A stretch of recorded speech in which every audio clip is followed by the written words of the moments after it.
Anna Sussuen est agent immobilier dans l'un des quartiers les plus chics de Bruxelles.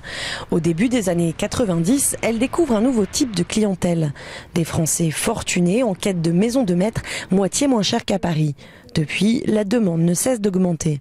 Il y a une dizaine d'années, il y a eu une beaucoup plus grande arrivée. Et là, ça s'est accéléré les derniers temps. On pourrait bien parler de 3 ventes sur 4, c'est des Français. Des Français qui choisissent de s'installer dans les quartiers arborés de la capitale ou dans les communes résidentielles alentours, comme ici, à Uccle.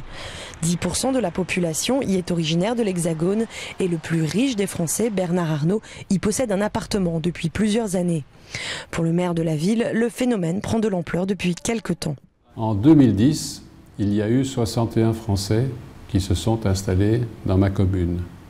En 2011, 676. Cette arrivée massive, à mon avis, est globalement liée aux politiques fiscales de ces dernières années en France, que ce soit sous Sarkozy ou maintenant sous Hollande.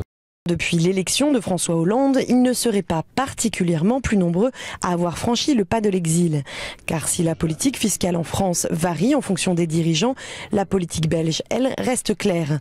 Dans le Royaume, il n'existe pas d'impôt sur la fortune et le travail y est plus taxé que le capital. Ça reste un paradis pour les gens qui ont de l'argent et qui peuvent vivre de leur argent et non pas de leur travail. La Belgique est un pays qui attire les gens qui ont un patrimoine.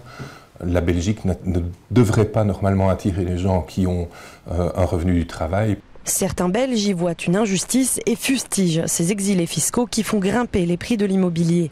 La demande de naturalisation de Bernard Arnault, quant à elle, relance le débat sur l'harmonisation des politiques fiscales à l'échelle européenne.